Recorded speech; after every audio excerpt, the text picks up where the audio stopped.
Hello, welcome to CEO Insights, the Living Organization podcast with Vitaly Gimin. That's me. With me is Kerry Siggins from StoneAge. Welcome, Kerry. Thank you. I'm so glad to be here. I'm very excited to interview you because you run a company that exemplifies the living organization. I can never, this is it, the living organization. It's an employee-owned company. Tell us a little bit about the story behind you. You're the CEO of the company, right? I assume. And tell us the story behind it and why do you believe it exemplifies ownership mindset? Sure. So I came to StoneAge about 18 years ago to take over for our founders who had started selling stock to the employees long before I came there. And so this was my first experience with an employee-owned company, and I had no idea the power of it. And so I have become an advocate for employee ownership. I've led us through a transition to become an ESOP, which is an employee stock ownership program to completely buy out our founders. So every employee gets to share in the success of the company. So it's been a really fun 18-year journey leading this company. And what changed when you actually made it made it an employee-owned company? What's the culture change that you noticed?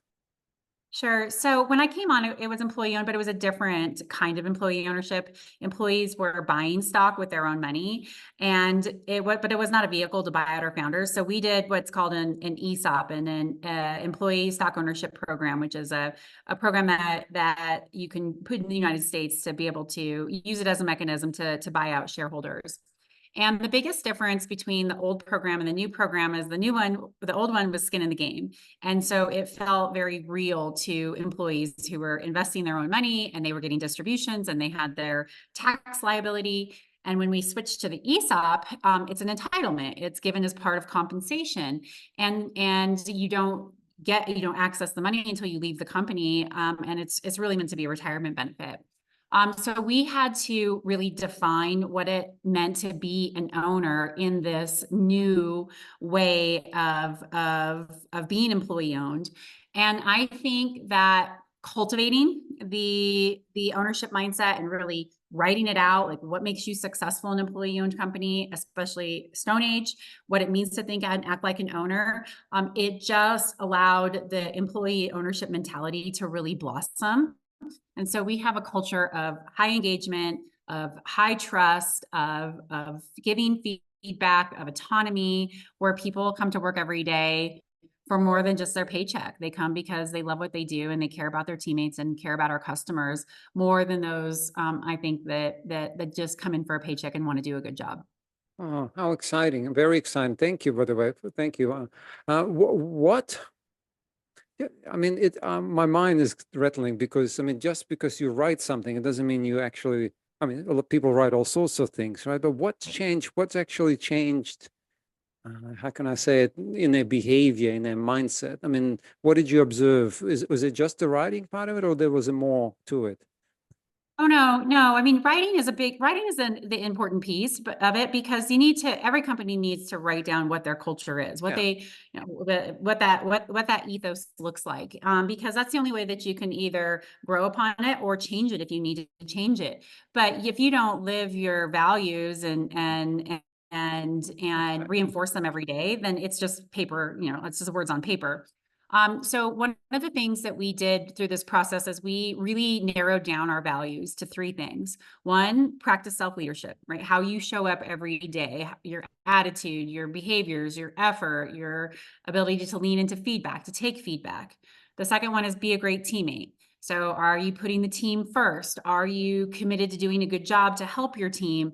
Do you build relationships with your teammates? And then the third one is deliver on the StoneAge Assurance Promise, which is our promise to our customers to do whatever it takes to make them safe and successful.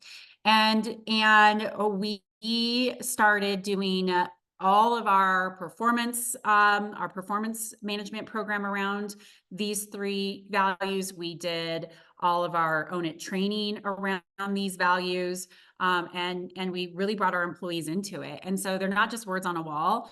Every single day, people are exhibiting self-leadership, great teamwork, or taking care of our customers, and we celebrate that.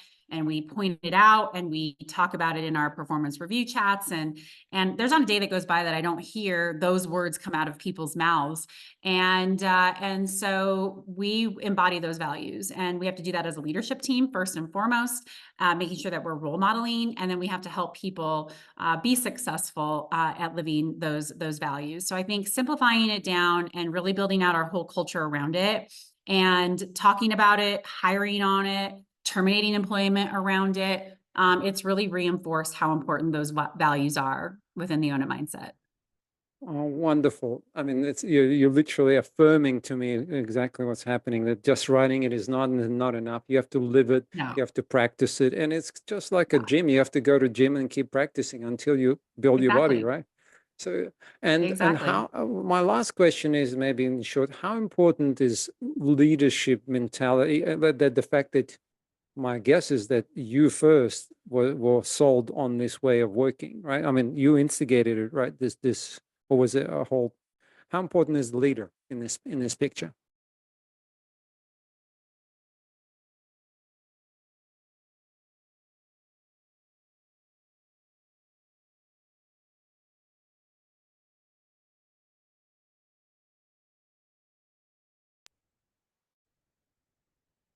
Oh, you're back.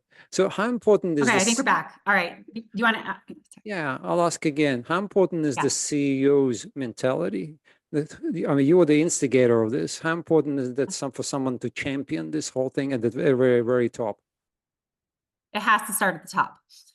You have to role model it as a leader. There's no way that people are going to take ownership if the CEO, one, doesn't do it themselves, or two, doesn't encourage it, and not just encourage it, but require it and cultivate it, and really help it flourish. And so leadership is really important with this.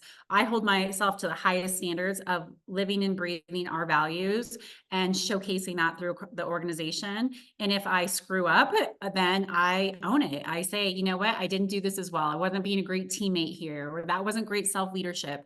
Where people can see that, hey, we're not going to always be perfect all the time, but we're always learning and we're growing. And it's really important to embody these. So role modeling is such a huge, important leadership trait.